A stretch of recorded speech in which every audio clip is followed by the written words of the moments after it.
terdakwa tidak mempunyai maksud atau niat untuk melakukan penganiayaan berat terhadap saksi korban, melainkan hanya memberikan pelajaran saja. Penyiraman dilakukan oleh terdakwa terhadap tubuh saksi korban karena mengenai baju saksi korban terkena wajahnya hanya sebagai efek atau akibat yang tidak dituju karena dari keterangan saksi Roli Bugis, motor sempat oleng ke kanan pada saat terdakwa menyiramkan air aki dengan menggunakan tangan kiri. Hal itu membuktikan penyiraman dilakukan terhadap tubuh saksi korban. Kerusakan hak asasi korban Novel Baswedan bukan merupakan akibat langsung dari perbuatan penyiraman yang dilakukan oleh terdakwa, melainkan diakibatkan oleh sebab lain, yaitu penanganan yang tidak benar. Dengan demikian jelaslah telah terbukti dan terungkap dalam persidangan ini adanya kebenaran hakiki bahwa terdakwa tidak mempunyai niat untuk maksud atau melakukan penganiayaan berat terhadap saksi korban.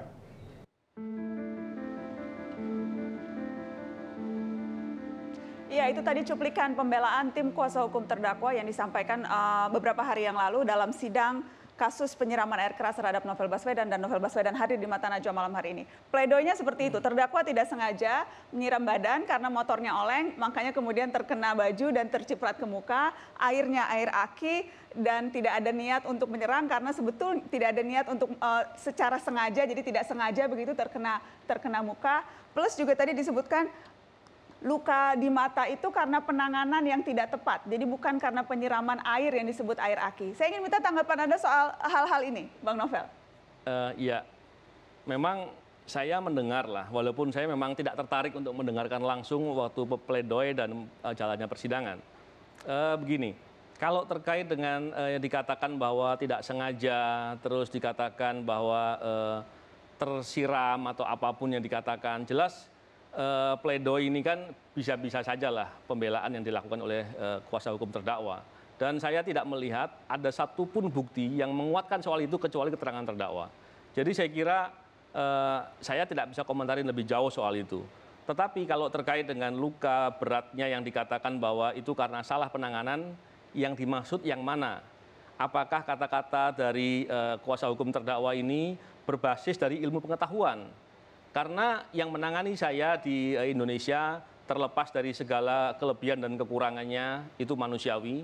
Dan ketika saya diproses untuk penanganan lebih lanjut di Singapura, disampaikan bahwa secara umum prosesnya baik. Dan dokter mata yang menangani saya adalah dokter kornea yang ratingnya terbaik di dunia. Terus maksudnya ada yang lebih bagus lagi gitu? Atau bagaimana? Atau memang dokter ini mau dicela oleh kuasa hukum terdakwa? Tentunya kalau mencela dengan basis pengetahuan yang jelas. Dan begini, saya mau gambarkan begini. Ketika ada suatu serangan dan kemudian mengenai suatu organ manusia, ketika dokter melakukan penanganan, pada dasarnya dokter akan berupaya agar resiko yang parah itu tidak terjadi. Resiko yang parah diupayakan oleh dokter dan kemudian berhasil untuk beberapa lama dan ternyata gagal. Tapi kalau tidak dilakukan penanganan, gagalnya dari awal tadi. Bukan di sini. Sehingga ketika dimaknai bahwa gagal di sini karena salah prosesnya, nah itu tidak menggunakan dasar ilmu pengetahuan tentunya. Saya ingin menunjukkan rekam medis, Anda tidak keberatan karena saya memiliki rekam medis yang dikeluarkan oleh rumah sakit di Singapura yang memberikan keterangan tentang luka-luka dan juga kondisi mata dari Novel Baswedan. Ini adalah resmi rekam medis yang dikeluarkan di rumah sakit di Singapura.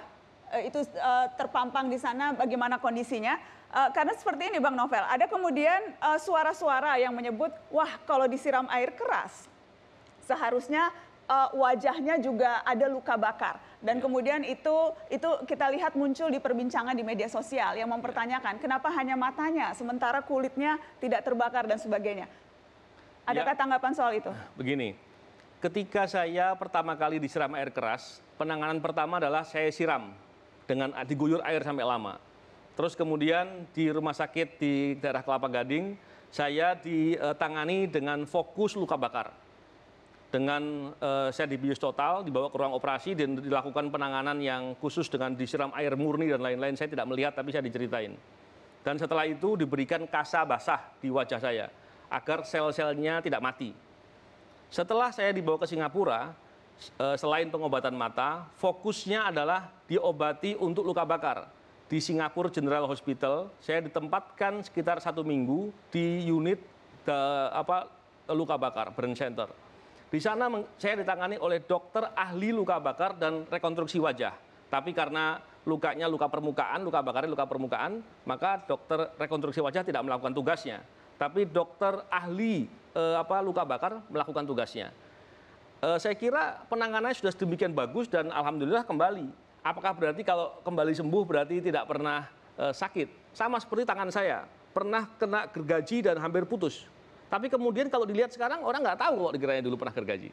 Artinya logika cara berpikirnya seudon gitu. Saya membayangkan Anda sebagai korban, tapi kemudian dipertanyakan, diragukan, padahal sudah sedemikian menderita begitu, Anda sudah kehilangan penglihatan di sebelah mata, yang satunya juga tidak jelas, bahwa kemudian dipertanyakan tentang luka-luka yang dihadapi, Anda sebagai korban tentunya seperti apa, Bang Novel? Begini, Mbak Najwa, memang saya mengalami diolok-olok itu udah lama. Ketika saya berjuang untuk sungguh-sungguh beratas korupsi, ada saja kemudian orang-orang yang saya yakini pro kepada kepentingannya koruptor, menyerang dengan banyak fitnah, banyak olok-olok dan lain-lain. Sudah lama. Maka ketika saya diserang, saya katakan, selain dari saya punya keyakinan bahwa saya harus sabar, saya katakan kepada semua orang-orang dan saya sampaikan dalam publikasi, saya maafkan pelaku. Saya terima apapun yang terjadi kepada diri saya. Kenapa? Saya tahu nanti bakal diolok-olok. Karena berjuang memang resikonya seperti itu. Apalagi memang kebetulan di Indonesia masalah beratas korupsi ini musuhnya banyak sekali. Jadi saya kira saya harus siap dengan situasi itu. Bagian dari perjuangan menurut Anda? Ya. Air aki disebutnya, bukan air keras. Begini, untuk menyebut bahwa itu air aki tentunya harus pakai kaidah ilmu. Tentu kalau dikatakan apakah itu air keras, banyak yang bisa dijadikan indikasi. Tadi dari rekam medik tentunya tergambar bahwa itu air keras karena ada luka bakar di muka. Yang kedua, ketika pelaku menuangkan air keras dari botol ke gelas, itu sebagian tumpah ke ke lantai, ke jalan. Ini seperti ini saya gambarkan. Ini kelihatan sekali bekasnya bahwa ada bercak betonnya itu seperti melepuh, berubah warna. Kita akan tunjukkan juga di layar supaya pemirsa lebih jelas melihatnya. Nah, ini tergambar bahwa tidak mungkin air aki kalau jatuh ke beton itu bisa betonnya berubah warna, bahkan sampai setahun lebih. Dan warga sekitar rata-rata tahu cerita ini. Artinya bukan berarti hanya 1-2 orang yang tahu, semua yang di sana ditanya tahu cerita ini. Artinya kalau digambarkan secara saintifik, coba saja dites. Air aki dituangkan ke beton, berubah nggak betonnya warnanya. Yang berikutnya adalah ketika selesai penyiraman, gelas jatuh dalam keadaan tidak terlungkup tapi agak miring, sehingga sisa air kerasnya masih ada di sana. Orang yang mengamankan, ada beberapa orang, semuanya mencium dengan penciuman yang jelas dan bersaksi di persidangan bahwa baunya sangat menyengat. Air aki baunya nggak menyengat. Ditambah lagi baju yang saya gunakan ketika saya lepas, ternyata di TKP ada orang yang berupaya untuk mengamankan, ditepikan dari biar nggak terganggu orang lalu lintas jalan. Yang mengamankan baju itu merasa kepanasan di tangannya. Nggak mungkin kalau itu air aki. Dari logika-logika itu saja sudah jelas. Bahkan yang saya tahu bahwa salah seorang tim pencari fakta dari Komnas HAM ketika mengkonfirmasi kepada Lab 4 Mabes Polri mengatakan bahwa diberitahu bahwa itu air keras, bukan air aki. Jadi ketika dibilang air aki, saya kira dasarnya hanya karena terdakwa bilang begitu. Tidak ada fakta lain. Yang jelas Anda menyampaikan ini juga di persidangan saat Anda diperiksa. Saya ingin kita mendengarkan cuplikan kesaksian Novel Baswedan saat di sidang pengadilan berikut ini. Air aki bukan menggunakan air keras. Itu apalagi yang dibantah. Kemudian saya sudah siapkan muknya itu dari tempat saya yang mulia. Beton ini yang fotonya ada di saya ini adalah di mana terduga pelaku pada saat persiapan sebelum menyerang kepada saya di belakang mobil yang ada di sebelah timur dari perempatan dekat masjid itu dia menuangkan air keras dari sebuah botol kepada muk dan itu dilihat oleh saksi yang lain. tidak mungkin kalau itu cairan aki bisa membuat beton melupas, bahkan sampai lebih dari setahun. Karena ketika saya pulang dari Singapura, tetangga-tetangga saya menunjukkan kembali kepada saya di mana tempat beton-beton tersebut melepuh. Ya, itu tadi cuplikan pernyataan yang Anda sampaikan di pengadilan. Soal bahwa ini dilakukan hanya dengan 2 orang, tanpa ada sangkut pautnya dengan orang lain. Tadi Anda sudah sebutkan, saksi-saksi kunci menyebut ada beberapa orang yang melakukan pengintaian di rumah sebelumnya. Jadi ini bukan hanya pekerjaan satu orang yang tiba-tiba spontan ingin melukai seorang Novel Baswedan, begitu. Ya. Begini, saya di persidangan juga perlihatkan beberapa foto. Contohnya saya perlihatkan ini adalah foto yang dilakukan oleh tetangga saya yang curiga dengan orang yang melakukan pengamatan, dan orang ini yang di lokasi di depan rumah saya bertanya-tanya soal diri saya. Jadi bukan kepentingan selain dari mengamati saya. Dan dia selama 2 hari ada di depan rumah. Dan ada lagi orang yang mengamati lainnya, serta ada orang yang berupaya masuk dalam rumah. Ini jelas semuanya tergambar bahwa pelakunya bukan 2, tapi banyak. Apabila kita lihat dari hasil investigasi yang dilakukan oleh Komnas HAM, penelusurannya, dengan memeriksa saksi-saksi, memeriksa bukti-bukti, dikonfirmasi dalam rekomendasinya mengatakan bahwa pelaku terorganisir dan sistematis. Artinya bukan 2 orang. Tim pencari fakta dari dari bentukan Kapolri mengatakan juga dalam hasil rekomendasinya bahwa ini terkait dengan penanganan perkara. Jadi itu semua bertolak belakang dengan fakta-fakta yang ada sekarang. Dan itu kami selalu sampaikan di setiap tahapan proses agar kejanggalan-kejanggalan ini dihentikan. Tapi dengan jumawa diterus-teruskan, bahkan ancaman hukumannya 1 tahun dibuat, seolah-olah saya tidak tahu mau mengejek saya atau mau menantang, ayo 1 tahun, mau ngapain kalian? Seolah-olah seperti itu tantangannya. Anda merasa itu tuntutan itu sebagai memperolok-olok Novel Baswedan? Sangat. Terus terang ketika saya mendengar dari media 1 tahun, saya kaget. Ini sudah sedemikian beraninya. Saya tidak tahu, jangan-jangan tuntutan ini juga menghina presiden. Kenapa? Presiden perintahkan untuk periksa benar-benar. Tapi berani dengan terang-terangan, dengan vulgar, membelokkan fakta, menghilangkan saksi-saksi, menghilangkan bukti, menuntut 1 tahun. Kalau level penganiayaan tertinggi, penganiayaan berencana, penganiayaan berat, berencana, akibatnya luka berat, dilakukan terhadap aparatur, artinya pemberatan. Dituntut 1 tahun, kita lihat di mana ada yang begitu.